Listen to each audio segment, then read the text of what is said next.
ಇವತ್ತಿದೆಯಲ್ಲ 543 ಅದಕ್ಕೆ bill ತರ್ಲಿ, delimitation ಬೇರೆ ಮಾಡಿ, ವಿಮೆನ್ ರಿಸರ್ವೇಶನ್ ಬೇರೆ ಮಾಡಿ, ಅನ್ಕಂಡೀಷನಲಿ ಎಲ್ಲ ಅಪೋಸಿಷನ್ ಅವರು ಮಾಡ್ತಾರೆ.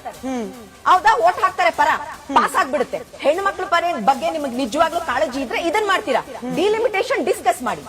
ಅದು ಬೇಡವಾ, ನಿಮ್ಗೆ ಇದು ತರ್ಲೇಬೇಕಾ? ತರೋ ಅವಶ್ಯಕತೆ ಇಲ್ಲ ಮೇಡಮ್, ನಿಮ್ಗೂ ಗೊತ್ತು. ಆದ್ರೂ ಅವ್ರು ತರ್ತಿರೋದೇನೆ ಇದು ಒಂದು ಕ್ರಿಯೇಟ್ ಮಾಡ್ಕೊಳ್ಳೋಕೆ ಎಲೆಕ್ಷನ್ ಟೈಮ್ ಅಲ್ಲಿ. ಆದ್ರೂ ಸೋನಿಯಾ ಗಾಂಧಿ ಅವ್ರು ಏನ್ ಹೇಳಿದ್ರು, ಈ ಒಂದು ಎಲೆಕ್ಷನ್ ಮುಗಿಲಿ, 29 ಏಪ್ರಿಲ್ಗೆ ಏನು ವೆಸ್ಟ್ ಬೆಂಗಾಲ್ ಅಲ್ಲಿ ಮುಗಿಯುತ್ತೆ, ನಂತರ ಒಂದು ಆಲ್ ಪಾರ್ಟಿ ಮೀಟಿಂಗ್ ಕರೀರಿ, ಎಲ್ಲರೂ ಕೂತ್ಕೊಂಡು ಡಿಸೈಡ್ ಮಾಡೋಣ, ಎಲ್ಲರಿಗೂ ಒಪ್ಪಿಗೆ ಇರುವಂತದ್ದು. ಯಾಕಂದ್ರೆ ಇದು ಇಡೀ ದೇಶವನ್ನ ಅಫೆಕ್ಟ್ ಮಾಡುವಂತದ್ದು, ಅರ್ಧ ಜನಸಂಖ್ಯೆಯನ್ನ ಅಫೆಕ್ಟ್ ಮಾಡುವಂತದ್ದು. ನೀವು ನಿದ್ರೆಯಲ್ಲಿ ಯಾವ್ದೋ ಒಂದು ಕಂಡು ಮೇಲ್ ಎದ್ ಬಂದ್ಬಿಟ್ಟು ಅವತ್ತಿನ ಡಿಸೈಡ್ ಮಾಡೋದಲ್ಲ. As simple as that. ಇವತ್ತು 543 ಪಾಸ್ ಮಾಡ್ತೀರಾ, ಯಾವ ಡಿಸ್ಕಷನ್ ಬೇಡ, ಇನ್ನು ಅರ್ಧ ಗಂಟೆಗೆ ಎಲ್ಲರೂ ಸೈನ್ ಆಗ್ತಾರೆ. ಸರಿ, ನಿಮಗೆ ನಿಜವಾಗ್ಲೂ ಹೆಣ್ಮಕ್ಳ ಬಗ್ಗೆ ಕಾಳಜಿ ಇದ್ರೆ ಅದನ್ನ ಮಾಡಿ. ಯಾಕೆ ಲಿಂಕ್ ಮಾಡ್ತಿದ್ದೀರಾ ಡಿಲಿಮಿಟೇಷನ್ ಜೊತೆ?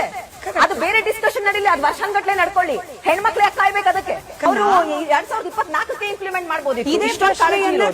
ಈಗ ನೀವ್ ಹೇಳಿದ್ರಿ 80ನ್ನ 120 ಮಾಡ್ತೀವಿ ಉತ್ತರ ಪ್ರದೇಶ, 28ನ್ನ 42 ಮಾಡ್ತೀವಿ.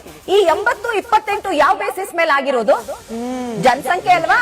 ಅದರ ಅರ್ಧನು ಜನಸಂಖ್ಯೆನೆ, ಜನಸಂಖ್ಯೆದೆ ಅರ್ಧ ಮಾಡ್ತಿದ್ದೀರಿ ನೀವು. ಎಲ್ಲರಿಗೂ 20 ಸೀಟ್ ಈಕ್ವಲ್ ಆಗಿ ಕೊಡ್ತಿಲ್ಲ ನೀವು.